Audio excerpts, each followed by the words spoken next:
Hello everyone, मैं पल्लवी सिंह आपका हार्दिक स्वागत करती हूँ। आज का मेरा टॉपिक उपमा अलंकार है। लेकिन यदि अभी तक आपने मेरे चैनल को सब्सक्राइब नहीं किया है तो जल्दी जल्दी सब्सक्राइब कीजिए और बेल आइकन को जरूर प्रेस कीजिए, जिससे आगे आने वाले वीडियो के बारे में आपको जानकारी मिलती रहेगी। और जो भी हाई स्कूल इंटरमीडिएट के छात्र हैं या जो भी कॉम्पिटिटिव एग्जाम की तैयारी कर रहे हैं, ऐसे छात्रों को ये वीडियो अधिक से अधिक शेयर कीजिए, जिससे कि उनको सहायता मिलेगी। ठीक है, और मेरे वीडियो को लाइक करना न भूलें। तो चलिए चलते हैं उपमा अलंकार की तरफ। लेकिन सबसे पहले हम जानेंगे कि अर्थालंकार क्या होता है, क्योंकि जो उपमा अलंकार होता है वह अर्थालंकार का ही एक प्रकार होता है। तो चलिए उपमा अलंकार को देखते हैं। जहां अर्थ के आधार पर काव्य, कविता या पद की शोभा या सुंदरता बढ़ती है वहां अर्थालंकार होता है। हमने लास्ट देखा था शब्दालंकार में कि जहां शब्दों के माध्यम से कविता, काव्य या पद्य में सुंदरता या शोभा आ रही थी वो शब्दालंकार होता है। लेकिन उसके जस्ट अपोजिट यहाँ पे अर्थ के माध्यम से काव्य, कविता और पद्य में सुंदरता या शोभा आती है, वहां अर्थालंकार होता है। हम सभी जानते हैं कि अर्थालंकार के मुख्यतः 5 प्रकार होते हैं। कौन कौन से? उपमा, रूपक, उत्प्रेक्षा, अतिशयोक्ति और मानवीकरण अलंकार। तो पहला हमारा उपमा अलंकार है, इसके बारे में हम विस्तृत चर्चा करेंगे इस वीडियो में। तो चलिए उपमा अलंकार क्या होता है सबसे पहले हम वो देखेंगे। जब किन्हीं दो वस्तुओं या व्यक्तियों के गुण, आकृति, स्वभाव, देखिए गुण, आकृति और स्वभाव आदि में समानता या विभिन्नता, ठीक है, के आधार पर तुलना की जाए तब उपमा अलंकार होता है। अब यहाँ पे कुछ चीजें क्या है कि यहाँ पे किन्हीं दो व्यक्तियों और वस्तुओं की तुलना होती है। किसके आधार पर? या तो उनमें समानता के आधार पे होती है या विभिन्नता के आधार पे होती है, और उनके गुण, आकृति या स्वभाव के आधार पर होती है। तो ये हमारा उपमा अलंकार है, जहां किसी व्यक्ति या वस्तुओं या किन्हीं दो व्यक्तियों या वस्तुओं की तुलना उनके गुण, धर्म, आकृति और स्वभाव के आधार पर समानता या विभिन्नता को दर्शाती है, या समानता या विभिन्नता के आधार पर तुलना की जाती है, उसे हम उपमा अलंकार कहते हैं। उपमा अलंकार में कुल 4 उसके क्या होते हैं? अंग होते हैं। उन 4 अंगों को हमें समझना बहुत जरूरी है, उन्हीं के आधार पर हम उपमा अलंकार को अच्छे से समझ सकते हैं। तो वो 4 अंग कौन कौन से हैं? उपमेय, उपमान, साधारण धर्म और वाचक शब्द। तो ये उपमेय का अर्थ क्या होता है? उपमेय का अर्थ होता है जिसकी तुलना की जाती है, जो व्यक्ति और वस्तु है उसकी तुलना की जा रही है, वो हमारा उपमेय होगा। दूसरा हमारा क्या है? उपमान। उपमान का अर्थ होता है जिससे तुलना की जाती है। साधारण धर्म क्या होता है? साधारण धर्म का अर्थ होता है समानता का धर्म, जिसके आधार पर उपमा और उपमेय की तुलना की जा रही है, ठीक है, या जिसके आधार पर उपमेय की तुलना उपमा से की जा रही है। और वाचक शब्द ऐसा शब्द होता है जो दोनों की तुलना का आधार बताता है। तो यहाँ पे मैंने एक उदाहरण लिख रखा है, उसके थ्रू ही हम समझेंगे कि उपमेय क्या है, उपमान क्या है, साधारण धर्म क्या है और वाचक शब्द क्या है। उदाहरण पढ़ते हैं। सागर सा गंभीर हृदय हो, गिरी सा ऊंचा हो जिसका मन। अब यहाँ पे देखिए किसकी तुलना हो रही है? किसकी तुलना हो रही है? सागर सा गंभीर हृदय, हृदय की तुलना हो रही है। गिरी सा ऊंचा हो जिसका मन। तो ये जो हृदय और मन है ये हमारा क्या हो गया? यहाँ पे क्लियरली मैं लिख दे रही हूं, जो हृदय और मन है वो हमारा है उपमेय, ठीक है। अब आइए उपमान। उपमान में हमने पहले भी देखा था कि जिससे तुलना की जा रही है। अब यहाँ पे देखिए किससे तुलना की जा रही है? सागर सा गंभीर हृदय, सागर से तुलना की जा रही है। गिरी सा ऊंचा हो जिसका मन। अब यहाँ पे सागर और गिरी ये क्या है? इससे तुलना की जा रही है, तो ये हमारे उपमान हो सकते हैं ना? हाँ, तो यहाँ पे लिखिए सागर और गिरी, ये हमारे क्या है? उपमान है, ठीक है। नेक्स्ट है हमारा साधारण धर्म। साधारण धर्म हमने पहले ही बताया था कि जिससे आधार पर या तुलना की जा रही है। अब यहाँ पे किसके आधार पे तुलना की जा रही है? सागर सा गंभीर हृदय हो, गिरी सा ऊंचा हो पर्वत। यहाँ पे गंभीर और ऊंचा इनके आधार पर तुलना की जा रही है। ठीक है, तो ये हमारा लिख लीजिए, गंभीर, ऊंचा, ये हमारा क्या है? ये हमारा है साधारण धर्म। ठीक है, नेक्स्ट हमारा क्या है? वाचक शब्द। अब वाचक शब्द ऐसे शब्द होते हैं जो चीजों को, समानता को बताते हैं, या व्यक्तियों की समानता को बताते हैं, या वस्तुओं की समानता को बता रहे हैं। तो यहाँ पे कौन व्यक्तियों और वस्तुओं की समानता को बता रहा है?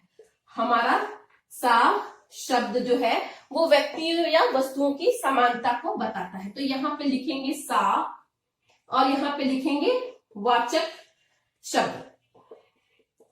एक और चीज मैं आपको बताना चाहती हूँ कि उपमा अलंकार का ये ट्रिक भी हम कह सकते हैं कि जब भी हम देखें कि सा आया है और दो व्यक्तियों या वस्तुओं की आपस में तुलना हो रही है, तो वहां पे आप इजिली फाइंड आउट कर सकते हैं कि ये उपमा अलंकार होता है। ठीक है, तो ये इसका ट्रिक है। तो आई होप आपको ये समझ में आ गया होगा कि उपमा अलंकार किसे कहते हैं। उसके जो चार जो है अंग है वो भी समझ में आ गए होंगे, उपमेय, उपमान, साधारण धर्म और वाचक शब्द। एक उदाहरण के थ्रू हमने अच्छे से समझ लिया कि उपमेय क्या होता है, उपमा क्या होती है, साधारण धर्म क्या है और वाचक शब्द क्या है। अब हम कुछ और उदाहरणों को लेंगे और उनके थ्रू समझेंगे कि उपमेय, उपमान, साधारण धर्म और वाचक शब्द कौन कौन से हैं। तो चलिए नेक्स्ट उदाहरण लेते हैं। चलिए कुछ उदाहरण जो मैंने लिखे हैं वो देख लेते हैं। कर कमल सा कोमल। ठीक है, अब यहाँ पे कर का क्या अर्थ होता है? हाथ होता है। ठीक है, यहाँ पे किसकी तुलना की जा रही है? कर की तुलना की जा रही है। आप चाहे तो इसका अर्थ भी लिख सकते हैं हाथ, और ये हमारा क्या है? उपमेय है, क्योंकि हमने पहले ही देखा था कि जिसकी तुलना की जाती है वो क्या होता है? उपमेय होता है। किससे तुलना की जा रही है? कमल से तुलना की जा रही। तो कमल हमारा क्या हो गया?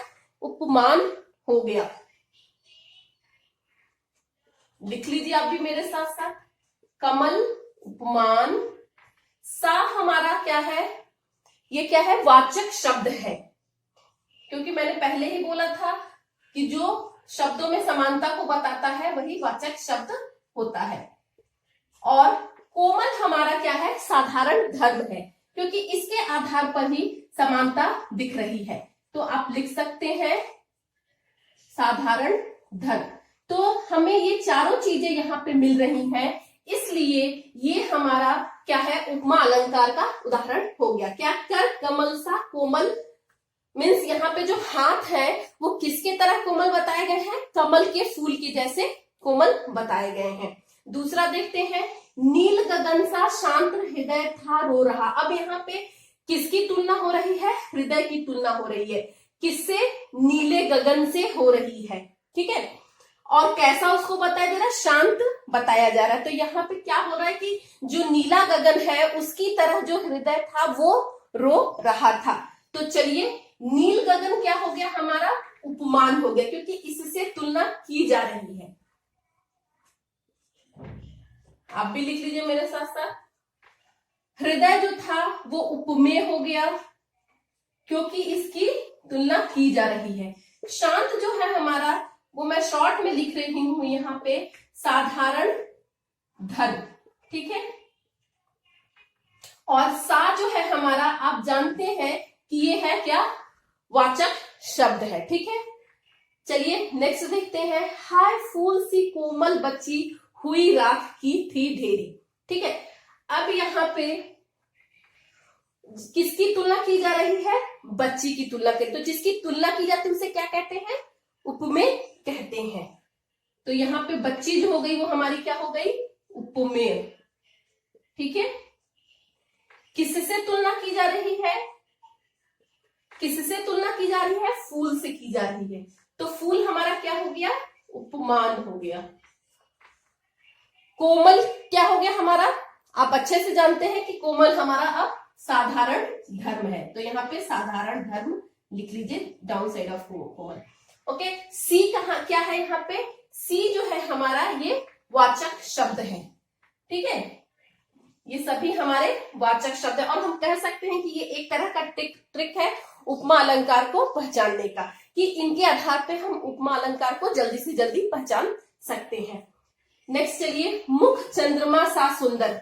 अब आप इसमें अच्छे से फाइंड आउट कर सकते हैं कि किसकी तुलना किससे की जा रही, कौन उपमेय है, कौन उपमान है, कौन साधारण धर्म है और कौन वाचक शब्द है। तो मुख है, मुख क्या हो गया, यहाँ पे मुख हमारा हो गया उपमेय, चंद्रमा हो गया उपमान,